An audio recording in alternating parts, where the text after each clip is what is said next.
হরে কৃষ্ণ, রাধে রাধে। আমার নতুন ব্লগে আপনাদের অনেক অনেক স্বাগত। এই 43 ডিগ্রি তাপমাত্রায় বিয়েবাড়ি যাওয়া মানে বড্ড একটা শক্ত কাজ, কিন্তু তা সত্ত্বেও যেতে হচ্ছে। আমাদের সম্পর্কে মেয়ে হয় পাশেই। গতকাল রাত্রে মেয়ের বিয়েতে গিয়ে কীরকম আনন্দ করলাম সেটাই আপনাদের কাছে এই নতুন ব্লগের মাধ্যমে শেয়ার করব। এমনিতে মেয়ে তো খুব দেখতে সুন্দরী, তারপর কনের সাজে দারুণ মানিয়েছে, পুরো লক্ষ্মী ঠাকুরের মতন দেখতে লাগছে আমার কাছে।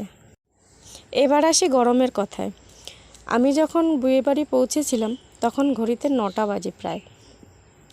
তখন লোকজনের ভিড়টাও অত একটা ছিল না, আর চারিদিকে পাখা ঘুরছিল, তাই গরমটা অত লাগছিল না।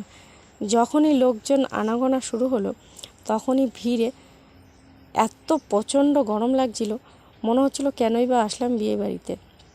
সাজনাতলাটা খুব সুন্দর করে সাজিয়েছে, সেটাও ঘুরে ঘুরে আপনাদের দেখিয়ে দিলাম। এবার আসি ফটো তোলার কাছে। ক্যামেরাম্যান 2-3টে তো সামনে আছে, তাদের জন্য আমার ব্লগটা করাই হচ্ছে না ঠিকঠাক। তবুও একটু চান্স পেয়ে যাই হোক কনের ভিডিওটা করলাম। আর ওখানে দাদু হয় সম্পর্কে হয়তো, কিংবা জানি না, যাই হোক কে হয়, খুব নাচছিল, খুব আনন্দ করছিল। চারিদিকের ভিডিও তো হলো। ওখানে স্টলে বসেছিল ফুচকা আর কফি। গরমের মধ্যে আমি আর গরম হলাম না, যাই হোক কফিটা খাইনি।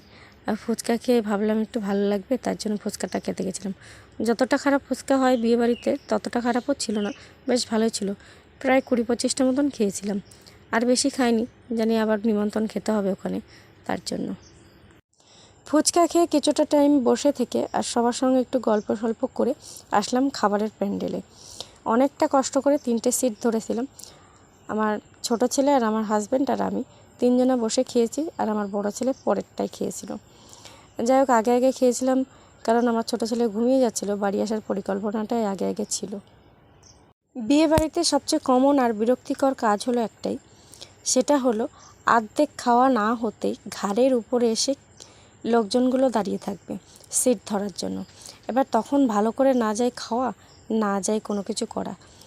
যাই হোক এরকমই ব্যাপার হয়। আর বড়লোক বাড়ি যদি হয়, সেটা দোতলার উপরে যদি প্যান্ডেলটা করা হয়, বারে বারে সিঁড়ি ভেঙে যাও আর আসো, যাও আর আসো।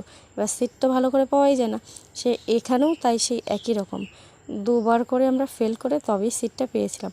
তেমনি আমরা যখন খাচ্ছিলাম, আমাদের ঘাড়ের উপরে এসে অর্ধেক খাওয়া না হতেই ঘাড়ের উপরে এসে সবাই দাঁড়িয়ে আছে, সিটটা দিও, সিটটা দিও। 5-7 জন বলে রেখেছে সিটটা কিন্তু দেওয়া, সিটটা কিন্তু বলা রইল, এরকম ধরনের হয়েছিল। যাই হোক এরকম ধরনের ঘটনা প্রতিটা বিয়েবাড়িতেই হয়ে থাকে। আর খাবারের সময় যখন হয় তখন তো স্বাভাবিক ভিড়টা হবেই, তো সবারই একই টাইমে খায়, এবার ভিড়টা তো তখন স্বাভাবিক হয়ই। বিয়েবাড়িতে পরিবেশন আর খাবার দাবার খুবই ভালো হয়েছিল। আমাদের ভারতীয় নিয়ম অনুযায়ী একজন পিতা তার কন্যাকে সম্প্রদান করতে গিয়ে সারা জীবনের সঞ্চিত অর্থ কিন্তু দান করে দেয় কিংবা খরচ করে ফেলে এই বিয়েতে। তাই কোনো সময় কোনো পিতার মনে আঘাত না দিয়ে বলবেন যা করেছে খুবই ভালো করেছে এবং ভালো হয়েছে, এই জিনিসটা সবসময় বলতে হয়। তো বন্ধুরা, কেমন লাগলো এই বিয়েবাড়ির ব্লগ আপনারা অবশ্যই কমেন্টের মাধ্যমে জানাতে পারেন। সবাই ভালো থাকবেন, সুস্থ থাকবেন এবং সবাইকে ভালো রাখার চেষ্টা করবেন। আর আমি যদি কোনো আপত্তিকর জিনিস দেখিয়ে থাকি অবশ্যই কমেন্টের মাধ্যমে আপনারা জানাতে পারবেন। সবাই ভালো থাকবেন, সুস্থ থাকবেন। হরে কৃষ্ণ।